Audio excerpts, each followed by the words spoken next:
As Maniyan ஜோதிடர். ஏழரை ஏழரை சனியினால் மக்கள் பயந்துட்டு இருக்கிறாங்களே. சனி பிடிச்சிருக்குன்னு ஹரிச்சந்திரன் கதையெல்லாம் கூட படித்து பார்த்துருப்பீங்க. சனி என்னெல்லாம் பண்ணதுன்னு தெரிஞ்சிருக்கும். இதே மாதிரி ஒருவரை சனி பிடித்து விட்டால் அவர்களுடைய வாழ்க்கையில் இந்த மாதிரி பல்வேறு விதமான கஷ்டங்கள் ஏற்படுவது உண்மை. இந்த கஷ்டங்களை எல்லாம் அனுபவித்துத்தான் ஆக வேண்டும். சனீஸ்வரனிடம் மண்டி விட்டு அழுதால் கூட சனீஸ்வரன் எதுவும் கேட்கறதில்ல. காரணம் என்னன்னா, ஏற்கனவே உள்ள பூர்வ புண்ணிய கர்ம பலங்களை எல்லாம் கணக்கிட்டு பார்த்து நாம் என்ன செய்திருக்கிறோமோ அதனுடைய பலத்தின் அடிப்படையில் தான் இந்த 7.5 சனியில் நமக்கு சனீஸ்வரன் பலனை அளிக்கிறார். அதனால இந்த பலன்களை யாராக இருந்தாலும் சரி, சனி சிவபெருமானை கூட தான் பிடிச்சிருது. நம்ம மட்டும் சாதாரண மனிதர்களை மட்டும் இல்லை, தேவர்களை கூட பிடிச்சிருது. அதாவது விநாயகர் இந்த உலகத்துல பார்வதி தேவி விநாயகரை படைச்சிட்டாரு. படைத்தது பிரம்மனுக்கு கூட தெரியாது. அந்த மாதிரி விநாயகரை தனக்கு பாதுகாப்புக்காண்டி படைத்தாரு. ஆனால் படைத்த அந்த குழந்தையை எல்லா தேவர்களும் பார்க்கறதுக்கு வந்தாங்க. புதுசாக ஒரு குழந்தை வந்திருக்கு, பார்க்கலாம். அந்த அம்மா சொன்னாங்க, எல்லாரும் வரட்டும், சனி மட்டும் வர வேண்டாம்னு சொன்னார். சனி பார்க்கக்கூடாது அப்படின்னு சொல்லிட்டாங்க. ஆனால் என்ன ஆயிடுச்சு, சனி வந்துட்டாரு, பார்த்துட்டாரு. சனி பார்த்ததுனால என்ன ஆகி போச்சு, விநாயகருடைய தலை போயிடுச்சு.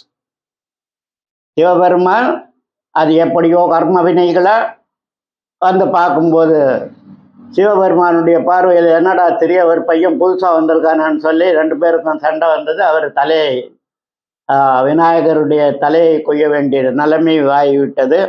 இதற்கு காரணம் சனி பார்த்ததினால்தான் என்று புராணங்களில் கூறப்படுகிறது. சனி பார்வைக்கு அவ்வளவு பலம் உண்டு. அதே டைம்ல சனி எங்கு இருக்கிறாரோ, ஒருவருடைய ஜாதகத்தில் சனி எங்கு இருக்கிறாரோ அந்த இடம் நல்ல செழிப்பாகவே இருக்கும். அந்த காரகத்துவங்கள்லாம் நல்ல பலமாக இருக்கும். சனி எங்கெங்க பார்க்கிறாரோ, சனிக்கு 3, 7, 10 ஒரு ஜாதகத்தில் எங்கே இருக்காரோ அந்த இடத்துல 3ஆம் இடம், 7ஆம் இடம், 10ஆம் இடத்தை பார்த்துடுவார். பார்க்கும்போது அந்த பார்க்குற இடங்களுக்கான காரகத்துவ பலங்கள் சரியாக அமையாது. இப்போ லக்னத்தில் இருந்துட்டு 7ஆம் இடத்தை பார்த்தாருன்னா கணவன் மனைவிக்குள்ள சண்டை வந்துடுது, பிரிவினை வந்துடுது. இந்த மாதிரி எந்தெந்த இடத்த பார்க்குறாரோ அந்தந்த இடத்துக்கு தகுந்த பலனை கொடுத்துடும்.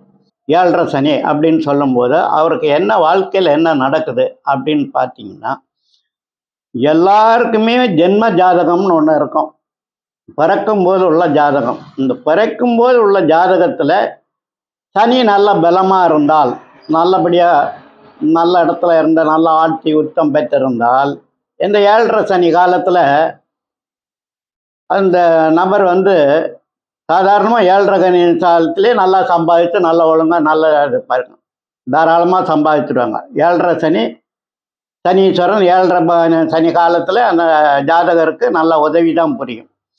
அதே நேரத்தில் சனி கிரகம் வலிவிழந்து இருந்தால், ஜாதகத்தில் வலிவிழந்து இருந்தால்,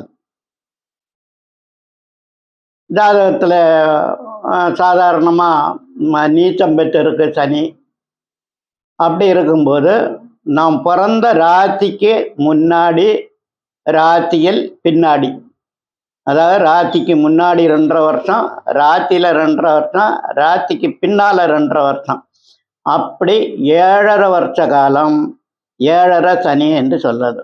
இந்த 7.5 சனி காலத்தில் சனீஸ்வரன் நமக்கு நல்ல சாதகமாக இல்லை என்றால், யாருடைய ஜாதகத்தில் வலிவிழந்து காணப்படுகிறதோ அவர்களையெல்லாம் சனியினுடைய தாக்கம் கண்டிப்பாக பாதிப்புகளை ஏற்படுத்தும். சங்கடம் தீர்த்திடும் சனி பகவானே, மங்களம் பொங்கிட மனம் வைத்திடுவாய், சச்சரவின்றி சகாநறியில் இச்சகம் வாழ இன்னருள் தாத்தா.